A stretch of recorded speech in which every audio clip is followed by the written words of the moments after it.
आपकी खुशी में, आपके गम में, आपकी आंसुओं में, आपकी मुस्कुराहटों में, आपके आज में, आपके कल में, आपके साथ होगी एक कहानी और मैं। नमस्कार दोस्तों, आप सभी का स्वागत है मेरे चैनल कथा सागर में। दोस्तों, आज मैं आप सब लोगों के लिए मुंशी प्रेमचंद जी की एक कहानी लेकर आई हूँ। कहानी का शीर्षक है कायर। ये कहानी दो प्रेमियों की कहानी है। वो दोनों एक दूसरे से परस्पर चाह रखते हैं और कोशिश भी करते रहते हैं कि उन लोगों की शादी हो जाए, लेकिन इसका अंत कुछ ऐसा होता है जो उन दोनों में से किसी ने नहीं सोचा था। तो चलिए इस कहानी की शुरुआत करूं इससे पहले आप सबसे एक निवेदन करूंगी कि कहानी अगर आपको पसंद आती है तो मेरे इस चैनल को सब्सक्राइब ज़रूर कीजिएगा। साथ ही इसे अपने दोस्तों और जानकारों में शेयर कीजिएगा ताकि वो भी हमारे साहित्य की इन कहानियों से जुड़ सकें। तो चलिए दोस्तों, इस छोटी सी कहानी की शुरुआत करती हूँ। युवक का नाम केशव था, युवती का प्रेमा। दोनों एक ही कॉलेज के और एक ही क्लास के विद्यार्थी थे। केशव नए विचारों का युवक था, जात पात के बंधनों का विरोधी। प्रेमा पुराने संस्कारों की कायल थी, पुरानी मर्यादाओं और प्रथाओं में पूरा विश्वास रखने वाली। लेकिन फिर भी दोनों में गाढ़ा प्रेम हो गया था और ये बात सारे कॉलेज में मशहूर थी। केशव ब्राह्मण होकर भी वैश्य कन्या प्रेमा से विवाह करके अपना जीवन सार्थक करना चाहता था। उसे अपने माता पिता की परवाह न थी, कुल मर्यादा का विचार भी उसे स्वांग सा लगता था। उसके लिए सत्य कोई वस्तु थी तो प्रेम थी, किंतु प्रेमा के लिए माता पिता और कुल परिवार के आदेश के विरुद्ध एक कदम बढ़ाना भी असंभव था। संध्या का समय है। विक्टोरिया पार्क के एक निर्जन स्थान में दोनों आमने सामने हरियाली पर बैठे हुए हैं। सैर करने वाले एक एक करके विदा हो गए, किंतु ये दोनों अभी वहीं बैठे हुए हैं। उनमें एक ऐसा प्रसंग छिड़ा हुआ है जो किसी तरह समाप्त ही नहीं होता। केशव ने झुंझलाकर कहा, अब इसका क्या अर्थ है कि तुम्हें मेरी परवाह नहीं? प्रेमा ने उसको शांत करने की चेष्टा करके कहा, तुम मेरे साथ अन्याय कर रहे हो केशव, लेकिन मैं इस विषय को माता पिता के सामने कैसे छेड़ूं ये मेरी समझ में नहीं आता। वो लोग पुरानी रूढ़ियों के भक्त हैं। मेरी तरफ से कोई ऐसी बात सुनकर मन में जो जो शंकाएं होंगी उनकी तुम कल्पना कर सकते हो? केशव ने उग्र भाव से पूछा, तो तुम भी उन्हीं पुरानी रूढ़ियों के गुलाम हो? प्रेमा ने अपनी बड़ी बड़ी आंखों में मृदु स्नेह भरकर कहा, नहीं, मैं उनकी गुलाम नहीं हूं, लेकिन माता पिता की इच्छा मेरे लिए सब चीजों से अधिक मान्य है। तुम्हारा खुद का कोई व्यक्तित्व नहीं है, ऐसा ही समझ लो। मैं तो समझता था कि ये ढकोसले मूर्खों के लिए हैं, लेकिन अब मालूम हुआ कि तुम जैसी विदुषियां भी उन्हीं की पूजा करती हो। जब मैं तुम्हारे लिए संसार को छोड़ने को तैयार हूं तो तुमसे भी तो यही आशा रखता हूं। प्रेमा ने मन में सोचा, मेरा अपनी देह पर क्या अधिकार है? जिन माता पिता ने अपने रक्त से मेरी सृष्टि की है और अपने स्नेह से उसे पाला है, उनकी मर्जी के खिलाफ कोई भी काम करने में मुझे कोई भी हक नहीं है। उसने दीनता के साथ केशव से कहा, क्या प्रेम स्त्री और पुरुष के रूप में ही कर सकता है? मैत्री के रूप में नहीं रह सकता? मैं तो आत्मा का बंधन समझती हूँ इसे। केशव ने कठोर भाव से कहा, इन दार्शनिक विचारों से तुम मुझे पागल कर दोगी प्रेमा। बस इतना ही समझ लो, मैं निराश होकर जिंदा नहीं रह सकता। मैं प्रत्यक्षवादी हूँ और कल्पनाओं के संसार में प्रत्यक्ष का आनंद उठाना मेरे लिए असंभव है। ये कहकर उसने प्रेमा का हाथ पकड़कर अपनी ओर खींचने की चेष्टा की। प्रेमा ने झटके से हाथ छुड़ा लिया और बोली, नहीं केशव, मैं कह चुकी हूं कि मैं स्वतंत्र नहीं हूं। तुम मुझसे वो चीज न मांगो जिस पर मेरा कोई अधिकार नहीं। केशव को अगर प्रेमा ने कठोर शब्द कहे होते तो भी उसे इतना दुख न हुआ होता। एक क्षण तक वो मन मारे बैठा रहा, फिर उठकर निराशा भरे स्वर में बोला, जैसी तुम्हारी इच्छा। आहिस्ता आहिस्ता कदम सा उठाता हुआ वो वहां से चला गया। प्रेमा अब भी वहीं बैठी आंसू बहाती रही। रात को भोजन करके प्रेमा जब अपनी माँ के साथ लेटी तो उसकी आंखों में नींद न थी। केशव ने उसे एक ऐसी बात कह दी थी जो चंचल पानी में पड़ने वाली छाया की तरह उसके दिल पर छाई हुई थी। प्रति क्षण उसका रूप बदलता था, वो उसे स्थिर न रह सकती थी। माता से इस विषय में कुछ कहे तो कैसे? लज्जा उसका मुंह बंद कर देती थी। उसने सोचा, अगर केशव के साथ मेरा विवाह न हुआ तो उस समय मेरा क्या कर्तव्य होगा? अगर केशव ने कुछ उद्दंडता कर डाली तो मेरे लिए संसार में फिर क्या रह जाएगा? लेकिन मेरा बस ही क्या है? इन भांति भांति के विचारों में एक बात जो उसके मन में निश्चित हुई वो ये थी कि केशव के सिवाय वो किसी और से विवाह ना करेगी। उसकी माता ने पूछा, क्या तुझे अब तक नींद नहीं आई? मैंने तुझसे कितनी बार कहा कि थोड़ा बहुत घर का कामकाज किया कर, लेकिन तुझे किताबों से ही फुर्सत नहीं मिलती। 4 दिन में तू पराए घर जाएगी, कौन जाने कैसा घर मिले। अगर कुछ काम करने की आदत ना रही तो कैसे निभा होगा तेरा। प्रेमा ने भोलेपन से कहा, मैं पराए घर जाऊंगी ही क्यों। माता ने मुस्कुराकर कहा, लड़कियों के लिए यही तो सबसे बड़ी विपत्ति है बेटा।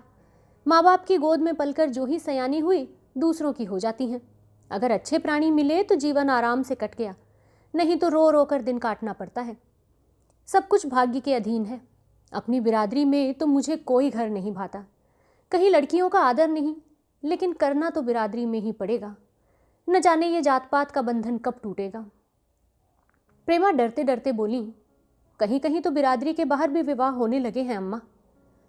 उसने कहने को तो कह दिया, लेकिन उसका हृदय कांप रहा था कि माताजी कुछ भांप न जाए। माता ने विस्मय के साथ पूछा, क्या हिंदुओं में ऐसा हुआ है? फिर उसने आप ही आप उस प्रश्न का जवाब भी दिया, और 2-4 जगह ऐसा हो भी गया तो उससे क्या होता है बेटा। प्रेमा ने इसका कुछ जवाब न दिया। भय हुआ कि माता कहीं उसका आशय न समझ जाए। उसका भविष्य एक अंधेरी खाई की तरह उसके सामने मुंह खोले खड़ा था, मानो उसे निगल जाएगा। उसे न जाने कब नींद आ गई। प्रातःकाल प्रेमा सोकर उठी तो उसके मन में एक विचित्र साहस का उदय हो गया था। सभी महत्वपूर्ण फैसले हम आकस्मिक रूप से कर लिया करते हैं, मानो कोई दैवीय शक्ति हमें उनकी ओर खींच ले जाती है। वही हालत अभी प्रेमा की भी थी। कल तक वो माता पिता के निर्णय को मान्य समझती थी, पर संकट को सामने देखकर उसमें उस वायु की हिम्मत पैदा हो गई थी जिसके सामने कोई पर्वत आ गया हो।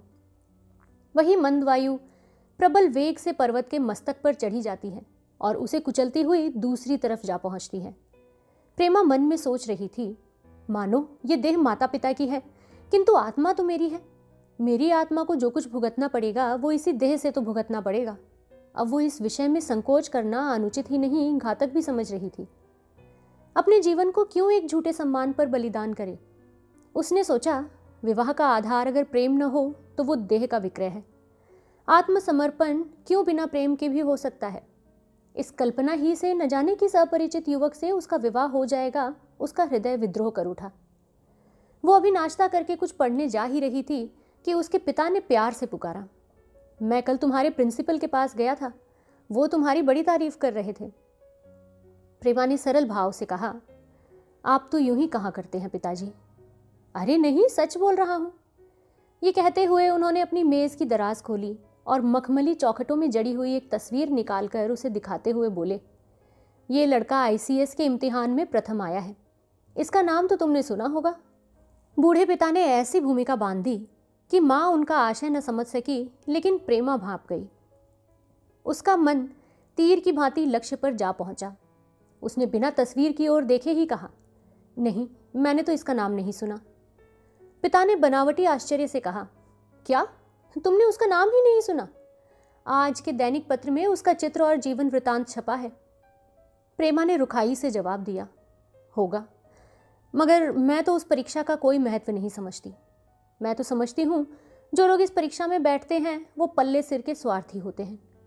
आखिर उनका उद्देश्य इसके सिवाय और क्या होता है कि अपने गरीब, निर्धन, दलित भाइयों पर शासन करें और खूब धन संचय करें।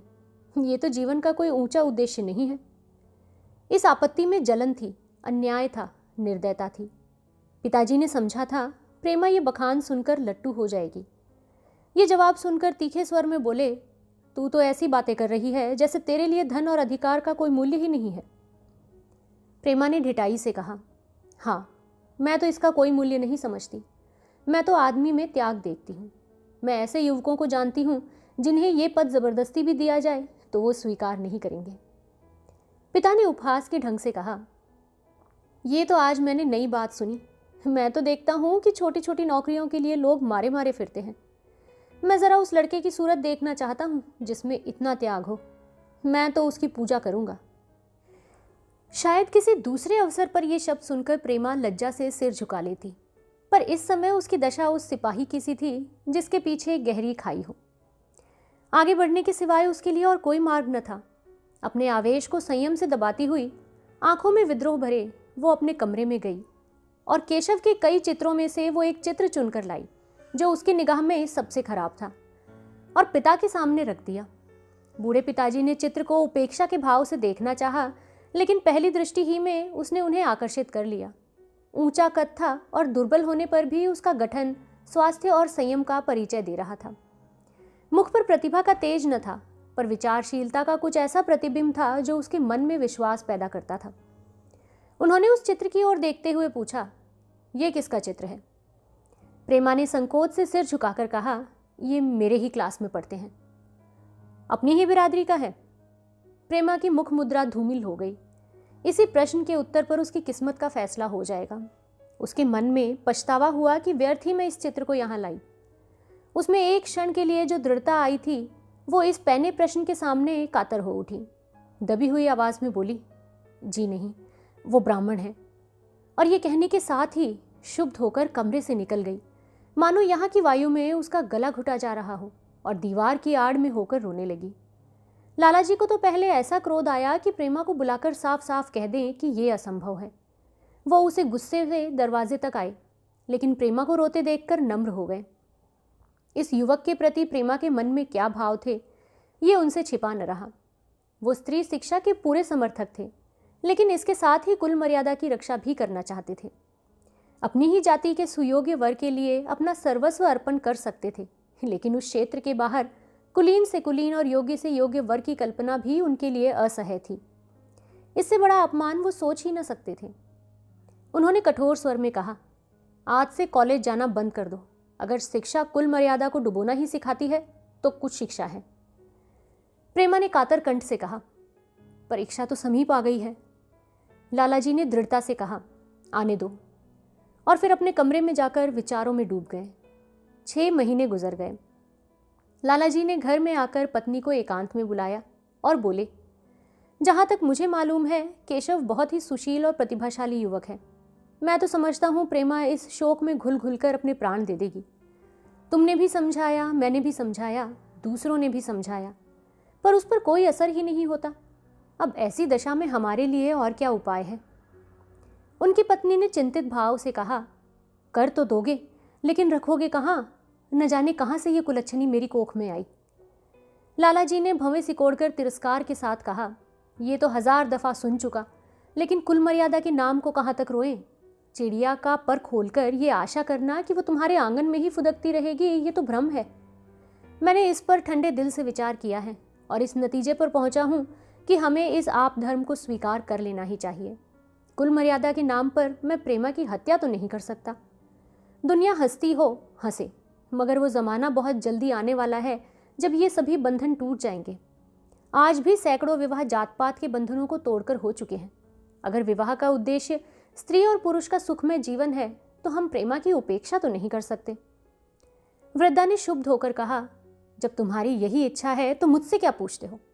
लेकिन मैं कहे देती हूँ कि मैं इस विवाह के नज़दीक न जाऊंगी, ना कभी इस छोकरी का मुंह देखूंगी। समझ लूंगी जैसे और सब लड़के मर गए वैसे ये भी मर गई। तो फिर आखिर तुम क्या करने को कहती हो? क्यों नहीं उस लड़के से विवाह कर देते? उसमें क्या बुराई है? वो 2 साल में सिविल सर्विस पास करके आ जाएगा। केशव के पास क्या रखा है? बहुत होगा किसी दफ्तर में क्लर्क ही तो होगा। और अगर प्रेमा प्राण हत्या कर ले तो कर ले। तुम तो उसे और शय देते हो। जब उसे हमारी परवाह ही नहीं है तो हम उसके लिए अपने नाम को क्यों कलंकित करें? प्राण हत्या करना कोई खेल नहीं है, ये सब धमकी है। मन घोड़ा है, जब तक उसे लगाम न दो पुट्ठे पर हाथ भी न रखने देगा। जब उसके मन का ये हाल है तो कौन कहे केशव के साथ ही जिंदगी भर निभाह करेगी? जिस तरह आज उससे प्रेम है उसी तरह कल दूसरे से हो सकता है। तो क्या पत्ते पर अपना मांस पिकवाना चाहते हो? लालाजी ने स्त्री को प्रश्न सूचक दृष्टि से देखकर कहा, और अगर वो कल खुद जाकर केशव से विवाह कर ले तो तुम क्या कर लोगी? फिर तुम्हारी कितनी इज्जत रह जाएगी? वो चाहे संकोचवश या हम लोगों के लिहाज से यूं ही बैठी रहे, पर यदि जिद पर कमर बांध ले हम तुम कुछ नहीं कर सकते। इस समस्या का ऐसा भीषण अंत भी हो सकता है, ये इस वृद्धा के ध्यान में भी ना आया था। ये प्रश्न बम के गोले की तरह उसके मस्तक पर गिरा था। एक क्षण तक वो आवाक बैठी रह गई, मानो इस आघात से उसकी बुद्धि की धज्जियां उड़ा दी गई हों। फिर पराभूत होकर बोली, तुम्हें तो अनोखी ही कल्पनाएं सूझती हैं। मैंने तो आज तक कभी नहीं सुना कि किसी कुलीन कन्या ने अपनी इच्छा से विवाह किया हो। तुमने ना सुना हो, लेकिन मैंने तो सुना है और देखा भी है, और ऐसा होना बहुत संभव भी है। जिस दिन ऐसा होगा उस दिन तुम मुझे जीती न देखोगे। मैं ये नहीं कहता कि ऐसा होगा ही, लेकिन होना संभव तो है। तो जब ऐसा होना है तो इससे तो यही अच्छा है कि हम ही इसका प्रबंध करें। जब नाक ही कट रही है तो तेज छुरी से क्यों न कटे। कल केशव को बुलाकर देखो क्या कहता है। केशव के पिता सरकारी पेंशनर थे, मिजाज के चिड़चिड़े और कृपण। धर्म के आडंबरों में ही उनके चित्त को शांति मिलती थी। कल्पना शक्ति का तो अभाव था, किसी के मनोभावों का सम्मान भी न कर सकते थे। वो अब भी उस संसार में रहते थे जिसमें उन्होंने अपने बचपन और जवानी के दिन काटे थे। नवयुग की बढ़ती हुई लहर को वो सर्वनाश समझते थे और कम से कम अपने घर के दोनों हाथों और दोनों पैरों का जोर लगाकर उससे बचाए रखना चाहते थे। इसलिए जब एक दिन प्रेमा के पिता उनके पास पहुंचे और केशव से प्रेमा के विवाह का प्रस्ताव किया तो बूढ़े पंडित जी ने अपने आपे में ना रहकर उन्हें झाड़ दिया। धुंधली आंखें फाड़कर बोले, आपने भंग तो नहीं खाई हुई है? इस तरह का संबंध और चाहे जो कुछ हो, विवाह नहीं होता है। मालूम होता है आपको भी नए जमाने की हवा लगी हुई है। बूढ़े बाबूजी ने नम्रता से कहा, मैं खुद ऐसा संबंध नहीं करना चाहता, मैं भी इसे पसंद नहीं करता। इस विषय में मेरे भी यही विचार हैं जो आपके हैं, पर अब बात ऐसी आ पड़ी है कि मुझे विवश होकर आपकी सेवा में आना ही पड़ा। आजकल के लड़के और लड़कियां कितने स्वेच्छाचारी हैं ये तो आप जानते ही हैं। अब हम बूढ़े लोगों के लिए अपने सिद्धांतों की रक्षा करना बहुत कठिन हो गया है। मुझे भय है कि कहीं ये दोनों निराश होकर अपनी जान पर न खेल जाएं। बूढ़े पंडित जी जमीन पर पांव पटकते हुए गरज उठे, आप क्या कहते हैं साहब? आपको शर्म नहीं आती? हम ब्राह्मण हैं और ब्राह्मणों में भी कुलीन। ब्राह्मण कितने ही पतित हो गए हों, इतने मर्यादा शून्य नहीं हुए हैं कि बनिए बक्कालों की लड़की से विवाह करते फिरें। जिस दिन कुलीन ब्राह्मणों में लड़कियां ना रहेंगी उस दिन ये समस्या उपस्थित हो सकती है। मैं कहता हूं आपको मुझसे ये बात कहने का साहस ही कैसे हुआ? बूढ़े बाबूजी जितना ही दबते थे उतना ही पंडित जी बिगड़ते थे। यहाँ तक कि लाला जी अपना अपमान ज्यादा न सह सके और अपनी तकदीर को कोसते हुए वहां से चले आए।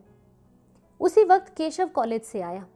पंडित जी ने तुरंत उसे बुलाकर कठोर कंठ से कहा, मैंने सुना है तुमने किसी बनिए की लड़की से अपना विवाह कर लिया है। ये खबर कहाँ तक सही है? केशव ने अनजान बनकर पूछा, आपसे किसने कहा? किसी ने भी कहा हो, मैं पूछता हूं ये बात ठीक है कि नहीं। अगर ठीक है और तुमने अपनी मर्यादा को डुबोना निश्चय कर लिया है तो तुम्हारे लिए हमारे इस घर में कोई स्थान नहीं है। तुम्हें मेरी कमाई का एक ढेला भी नहीं मिलेगा। मेरे पास जो कुछ है वो मेरी अपनी कमाई है। मुझे अख्तियार है कि मैं उसे जिसे चाहे उसे दे दूं। तुम ये अनीति करके मेरे घर में कदम नहीं रख सकते। केशव पिता के स्वभाव से परिचित था। प्रेमा से उसे प्रेम था। वो गुप्त रूप से प्रेमा से विवाह कर लेना चाहता था। बाप अब हमेशा तो न बैठे रहेंगे। माता के स्नेह पर उसे विश्वास था। उस प्रेम की तरंग में वो सारे कष्टों को झेलने के लिए तैयार मालूम होता था। लेकिन जैसे कोई कायर सिपाही बंदूक के सामने जाकर हिम्मत खो बैठता है और कदम पीछे हटा लेता है, वही दशा केशव की हुई।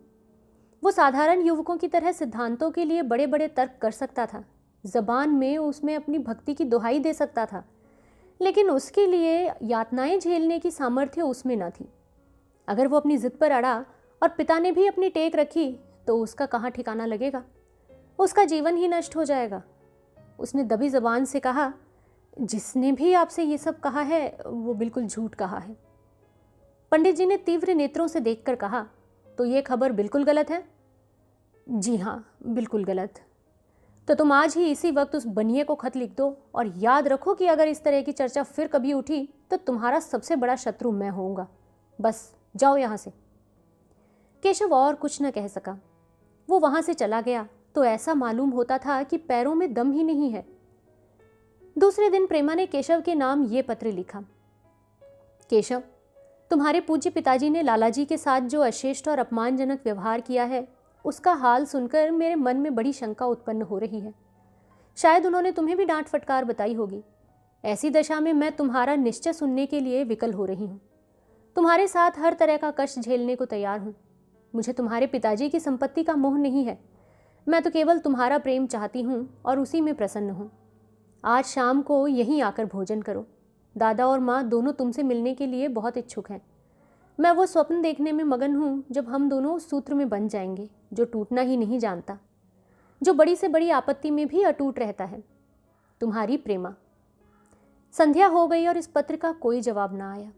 उसकी माता बार बार पूछती थी, केशव आए नहीं?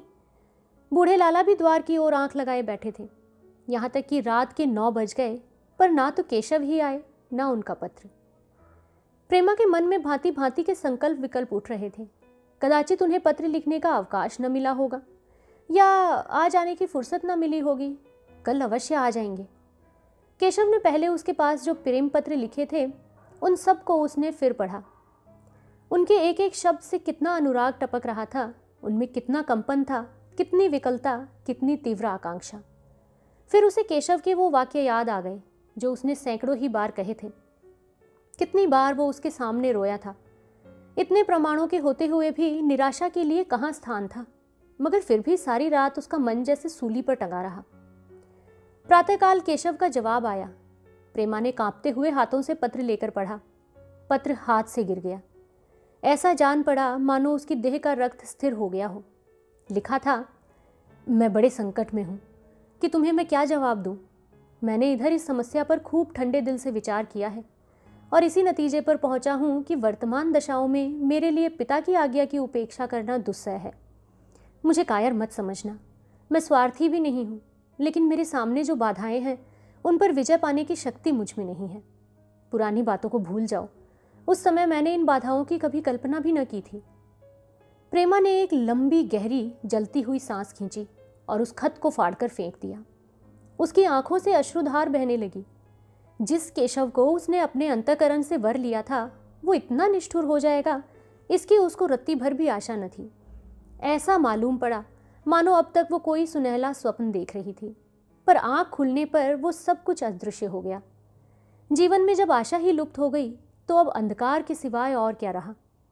अपने हृदय की सारी संपत्ति लगाकर उसने एक नाव लदवाई थी। वो नाव जलमग्न हो गई। अब दूसरी नाव कौन वहां से लदवाए? अगर वो नाव टूटी है तो उसके साथ वो भी डूब जाएगी।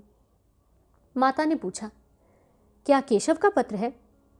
प्रेमा ने भूमि की ओर ताकते हुए कहा, हाँ, उनकी तबीयत अच्छी नहीं है। इसके सिवाय वो और क्या कहे? केशव की निष्ठुरता और बेवफाई का समाचार कहकर लज्जित होने का साहस उसमें न था।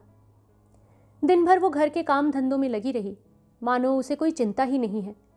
रात को उसने सबको भोजन कराया, खुद भी भोजन किया और बड़ी देर हारमोनियम पर गाती रही। मगर सवेरा हुआ तो उसके कमरे में उसकी लाश पड़ी हुई थी। प्रभात की सुनहरी किरणें उसके पीले मुख को जीवन की आभा प्रदान कर रही थी। तो दोस्तों, हमारी आज की ये कहानी यही समाप्त होती है। आशा करती हूँ आप सब लोगों को कहानी पसंद ज़रूर आई होगी। दोस्तों, एक कहावत है कि अगर आप किसी से प्रेम करते हैं तो उसे निभाने की हिम्मत भी रखिए। ये कहावत केशव के ऊपर सटीक बैठती है। केशव, जैसा कि हमने कहानी की शुरुआत में उसका किरदार देखा, शुरू में तो बहुत ज़्यादा इस चीज़ को लेकर ना विकल हो रहा था कि इन पुरानी चीज़ों में, इन पुरानी रूढ़िवादी सोच में क्या रखा हुआ है। मैं तो इसकी बिल्कुल हिमायत नहीं करता हूँ। लेकिन अंत में जब उस लड़की ने अपना साहस दिखाया, प्रेमा ने अपने माता पिता से चर्चा की इस बारे में और उन्हें राज़ी भी कर लिया, तो जब केशव को हिम्मत दिखाने का वक्त था, तब केशव पलट गया और उसकी वजह से प्रेमा की जान चली गई। तो दोस्तों, आप लोगों से जल्दी ही फिर से मुलाकात होगी एक नई कहानी के साथ में। तब तक के लिए आप अपना और अपने पूरे परिवार का ध्यान रखिए, स्वस्थ रहिए और खुश रहिए। आप लोगों से मैं विदा लेती हूँ। जल्द ही दोबारा मुलाकात होगी एक नई कहानी के साथ। नमस्कार।